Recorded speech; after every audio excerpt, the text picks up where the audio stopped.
एक अच्छा। सबसे महत्वपूर्ण कार्य अभी जो आपके समक्ष प्रस्तुत है कि करीब 2300 करोड़ की धनराशि निधियों में एमडीएम के कन्वर्जन कॉस्ट के रूप में हस्तांतरित किया गया है और खाद्यान्न का आवंटन किया गया है।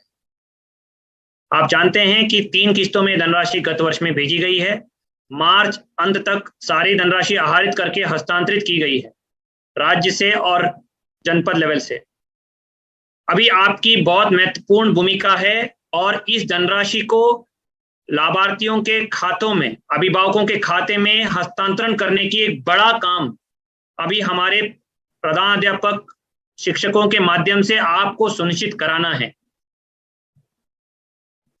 पहले किस्त के रूप में 49 दिन के लिए, दूसरे किस्त के रूप में 76 दिन के लिए और तीसरे किस्त के रूप में 138 और 123 दिनों के लिए धनराशि भेजी गई थी। इसके बारे में हमने अनेकों निर्देश आपको प्रेषित किए गए हैं।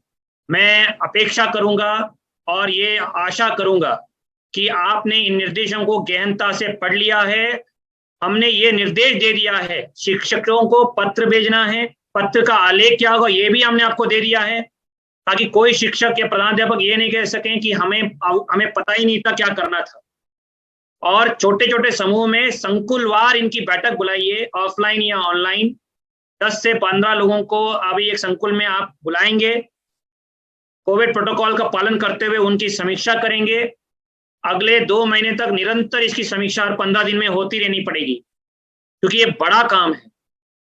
इसमें अनेकों स्टेक होल्डर्स हैं, बैंक के प्रबंधक हैं, टीचर्स हैं, अभिभावक हैं, बच्चे हैं और आपके समन्वय की भी जरूरत है।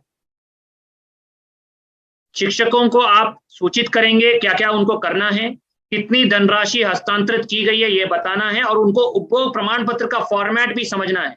ये ऑनलाइन डेटा कैप्चर फॉर्मेट के माध्यम से प्रेरणा पोर्टल पर उपलब्ध है। गहनता से इसको समझ लीजिएगा।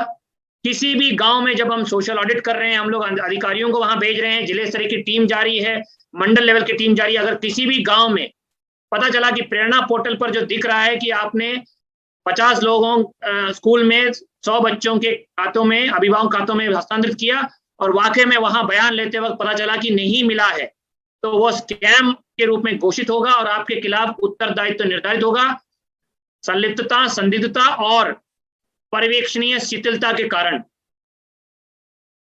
क्योंकि ये बहुत बड़ी धनराशि माननीय उच्च न्यायालय के निर्देश में केंद्र और राज्य सरकार द्वारा हस्तांतरित की गई है। इसका 100% सही उपयोग और उपभोग सुनिश्चित करने की पूरी जिम्मेदारी खंड शिक्षा अधिकारी की है, बीएसएस की। इसकी जिम्मेदारी समझिए, कितनी गहनता से इसकी समीक्षा होनी चाहिए आप समझ लीजिएगा। और अभी सर्वप्रथम प्राथमिकता वाला काम यही है। इस कठिन घड़ी में हमें सबका हौसला अफजाई करना है, एक दूसरे को का मनोबल ऊंचा रखना है, शिक्षकों का मनोबल ऊंचा रखना है। शिक्षकों को प्रेरणा पोर्टल पर जितने बच्चे नामांकित हैं उस डेटा को अद्यतन करना, त्रुटि रहित करना, सुनिश्चित करना है। अगर उसमें कोई डुप्लीकेट है तो अंकित करा लें। कोई अगर शिफ्टेड परिवार है, कोई बच्चा वहां पे अप्रमाणित है तो उसको अंकित करा लें और उसको हम अलग से मॉड्यूल पे रख लेंगे ताकि आगे उसको प्रमाणीकरण करके डिलीट करा सकें। लेकिन उसके आड़ में वो डिनोमिनेटर में बचे रहना और हमारा डेटा ये बताना कि हमने अभी तक 100% हस्तांतरण नहीं किया है। कोई भी इसमें आरटीआई में मांग सकता है, कोई भी माननीय न्यायालय में एफिडेविट में हमें दाखिल करना पड़ेगा। तो ये डेटा त्रुटि रहित होना आपके लिए बहुत जरूरी है, वरना आपका उत्तरदायित्व इसमें निर्धारित होगा, जिसके लिए आप स्वयं जिम्मेदार होंगे। हर महीने इसकी राज्य स्तर पर समीक्षा की जा रही है और कौन से खंड शिक्षा अधिकारी द्वारा इसमें आवश्यक कटिबद्ध निष्ठापूर्वक प्रयास नहीं किया जा रहा, ये स्पष्ट रूप से वहां दिख जाएगा। शिक्षकों को बैठक करने के पश्चात, शिक्षकों को लिखित में सूचित करने के पश्चात, उपभोग प्रमाण पत्रों को समझाने के पश्चात शिक्षक अपने स्कूल में सभी का अपना क्षेत्र बंटवारा कार्य विभाजन करेंगे। सहायक अध्यापकों को, शिक्षा मित्र अनुदेशकों को भी काम देंगे और अभिभावकों को बुलाकर उनसे विवरण भरवा कर खाता नंबर लेते हुए उनके खाते में बैंक को बेनिफिशियरी अकाउंट छोटा सा एक्सेल फाइल बनाते हुए, पत्र लिखते हुए उनको उनके साथ समन्वय स्थापित करते हुए हस्तांतरण पूरा करना है। बैंक में पड़ा रहना, अगर बैंकों से सहयोग नहीं मिल रहा है तो अपने बीएसए के माध्यम से डीएम के संज्ञान में लाते हुए उनकी नोडल अधिकारियों की बैठक बुलाएं, सभी बैंकों की, एलडीएम से समन्वय स्थापित करें और बैंक मैनेजर का उत्तरदायित्व निर्धारित करें। 1-2 पे कार्रवाई हो जाएगी तो अपने आप सभी लोग सही कर देंगे उसको। उसके पश्चात शिक्षकों का ऑनलाइन प्रेरणा पोर्टल पर डेटा अद्यावधिक और त्रुटि रहित करना आवश्यक है। मैपिंग हो जाए कि हर एक अभिभावक का, हर एक बच्चे के साथ कौन से अभिभावक मैप्ड है, उसका खाता नंबर क्या था, उसमें हस्तांतरित हुआ है कि नहीं हुआ है, और उसी विश्लेषण के पश्चात उपभोग प्रमाण पत्र अप्रैल अंत में, मई अंत में और जून अंत में प्राप्त करना है टीचर्स के, कि जो धनराशि मार्च 2020 में ओपनिंग बैलेंस के रूप में था, हस्तांतरण के पश्चात कितनी धनराशि प्राप्त हुई थी निर्गत धनराशि के सापेक्ष, और उसके पश्चात कितनी धनराशि खाते में हस्तांतरित की गई, उपभोग किया गया है, और क्लोजिंग बैलेंस क्या है। ये उपभोग प्रमाण पत्र आप ऑनलाइन अंकित करेंगे और स्कूल वार खंड शिक्षा अधिकारी द्वारा दिन में कम से कम 2-3 घंटे बिताते हुए, कंप्यूटर के सामने स्वयं बैठते हुए निरीक्षणों का जो फीडबैक आ रहा है वो सब देखते हुए 100% उपभोग सुनिश्चित कराना है। इतना इंपॉर्टेंट गहनता वाला काम है, संवेदनशील काम है, महत्वता का काम है। कहीं पे भी इसमें शिथिलता या अनियमितता बहुत भारी पड़ेगी और हम बाध्य हो जाएंगे। जैसे मैंने कहा 2300 करोड़ रुपए की धनराशि का मामला है। कृपया करके इसमें पूरी मेहनत के साथ 100% अगले इसी माह के अंत तक इस धनराशि का 100% उपभोग सुनिश्चित करें। शिक्षक घर पे होम विजिट करें, अभिभावकों को बुला लें जिनसे संपर्क नहीं हो पा रहा है या जो डेटा सही नहीं है उनको अंकित कर दें ताकि हम अलग मॉड्यूल में उसको रख लें और 100% बच्चों तक पहुंचा दें। न्याय पंचायतवार संकुलों की जब बैठक करेंगे उसके पश्चात एडेड स्कूल्स का अलग से बैठक करनी पड़ेगी। इसके लिए मैंने निर्देश दिए हैं तो उसको 100% सुनिश्चित कराइए। प्राधिकार पत्र आचार संहिता के बाद आप प्रिंट करा के उसमें बंटवाइएगा और खाद्यान्न जैसे गत वर्ष में आपने किया था वैसे ही आवंटन एवं वितरण सुनिश्चित करा लीजिए। खाद्यान्न वितरण में भी ये मामला इतना संवेदनशील है कि चुनावी वर्ष है, कोई भी इसमें आरोप प्रत्यारोप सिलसिला शुरू हो सकता है। प्रधानी इलेक्शन में के बाद भी बहुत सारी शिकायतें इसमें शुरू हो सकती हैं। कहीं पे भी अगर गांव में जांच हो गई, न्याय पंचायत स्तर पर जांच हो गई, ब्लॉक लेवल पर जांच हो गई, जिले लेवल पर जांच हो गई, तो ये आपके पर्यवेक्षणीय शिथिलता के कारण अगर कोई अनियमितता या शिथिलता प्रदर्शित हो गया, धनराशि अप्रयुक्त पड़ी रही या धनराशि का व्ययवर्तन हो गया, तो पूरी जिम्मेदारी खंड शिक्षा अधिकारी के ऊपर होगी। उसके बाद कोई नहीं बचा पाएगा।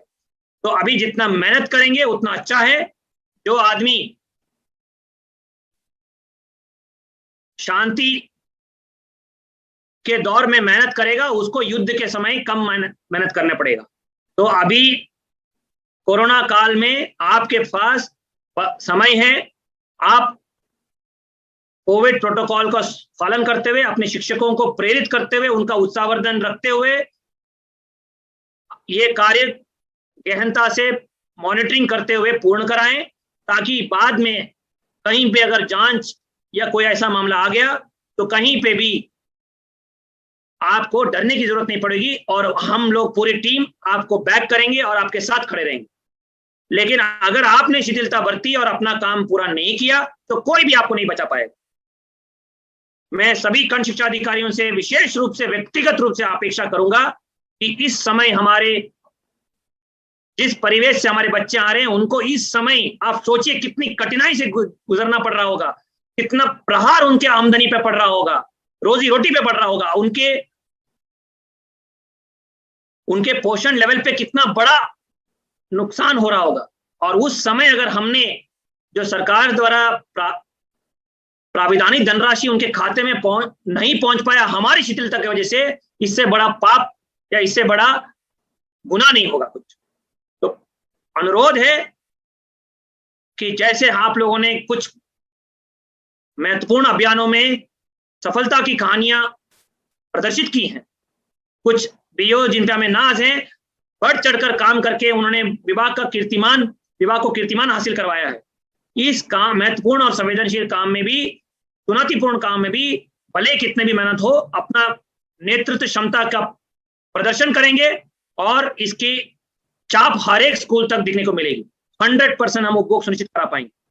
और अगर इतना कर पाएंगे तो इस साल भी भारत सरकार को हम ऑनलाइन प्रदर्शित करते हुए इतने ही धनराशि या इससे अधिक धनराशि प्राप्त कर सकते हैं और हमारे बच्चों को पोषण लेवल और हमारे गरीब परिवेश से आ रहे बच्चों के परिवारों की आमदनी में हम कर पाएंगे। 2000 रुपए के आसपास हम लोग एक खाते में बेच पा रहे हैं, खाद्यान्न वितरण कर पा रहे हैं। ये एक बहुत बड़ी उपलब्धि है। आपके माध्यम से इस महामारी के दौरान, इतनी कठिन परिस्थिति के दौरान हम एक करोड़ों बच्चों को, परिवारों को लाभ दे पा रहे हैं। ये हमारे लिए सौभाग्य का विषय होना चाहिए। कृपया इस काम को, जैसे हमारे स्वास्थ्य कर्मी अभी काम कर रहे हैं, पुलिस कर्मी काम कर रहे हैं, शिक्षक साथीगण काम कर रहे हैं, हम भी अपने विभाग को एक नया कीर्तिमान हासिल करने के लिए करें। इसी आग्रह के साथ मैं आपसे अपेक्षा करूंगा कि आप अभी तक जितने भी आपने इसमें प्रयास किया है उसको कई गुना बढ़ाकर इसके मॉनिटरिंग, बैंक और शिक्षक साथियों के साथ समन्वय बेटर बनाते हुए प्रत्येक दिन कम से कम 2.5-3 घंटे इस अभियान में समीक्षा पे बिताते हुए, डेटा आधारित मॉनिटरिंग करते हुए, संकुल और अन्य साथियों के साथ सूचनाएं प्राप्त करते हुए पूरा कराएं। हर एक स्कूल का ब्यौरा आपके हाथ में होना चाहिए, आपके डायरी में होना चाहिए कि यहाँ पे ये काम हो रहा है, ये काम नहीं हो रहा है। जहां नहीं हो रहा है गाड़ी लेके पहुंच जाइए वहां पे और व्यवस्था बना लीजिए। 2-3 टीचर्स अगर उत्तरदायित्व निर्धारित भी कर लें तो आपके बाकी लोग जो अनुपालन नहीं करा रहे हैं और जो काम इसमें सिंसियरली कर रहे हैं उनको बढ़ावा दीजिए। अगर कोई प्रधानाध्यापक बता रहे हैं कि सहायक अध्यापक सहयोग नहीं कर रहे हैं तो सहायक अध्यापक का उत्तरदायित्व निर्धारित होना है। और कई प्रधानाध्यापक इसमें कार्य नहीं कर रहे हैं तो उनका 100% अनुपालन कराना है। एफसी साहब, और कोई बिंदु? सर बिंदु सारे बता दिए गए हैं, रिपीट कर दिया गया था। अगला वीसी कब होगा? 15 दिन बाद दोबारा वीसी होगी एफसी साहब, और उसमें मुझे चार्ट प्रस्तुत होगा। अगले वीसी हम 2 चरणों में करेंगे इलेक्शन के बाद।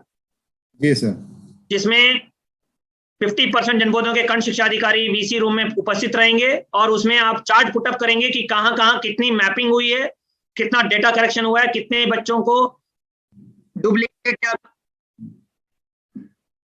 अप्रमाणित मानते हुए शिक्षा अधिकारी द्वारा उसको सही कर दिया गया है, कितने जनपदों में उपभोग प्रमाण पत्र फीडिंग हो गई है। मेन आंकड़ा वही रहेगा कि उपभोग प्रमाण पत्र की फीडिंग कितनी हुई है 31 अप्रैल तक, और किसी ब्लॉक में उपभोग प्रमाण पत्र की फीडिंग नगण्य रही है या 100% नहीं हुई है तो इसका मतलब वो बीओ ने उस पर काम नहीं किया और उसके बाद उसके खिलाफ उत्तरदायित्व निर्धारित कर दिया सर। और जो अच्छा काम कर रहे हैं उनको मेरी तरफ से पुरस्कार पत्र देंगे हम लोग। इस कार्य को पूरा करना है। स्टेट लेवल टीम द्वारा गहनता से इसकी मॉनिटरिंग करेंगे। मैं हर सप्ताह इसकी स्वयं समीक्षा करूंगा कंप्यूटर के सामने बैठ के। 100% उपभोग प्रमाण पत्र होना चाहिए। ये डेटा कैप्चर फॉर्मेट लाइव है सुभाष? लाइव है सर। लाइव है? लाइव हो गया सर। 1-2 जनपदों से भरवा के देखिएगा कि सब कुछ ठीक चल रहा है कि नहीं चल रहा है। खुद अपने देखरेख में भरवा के देखिए। ऑल द बेस्ट, आगे बढ़िए एफसी साहब।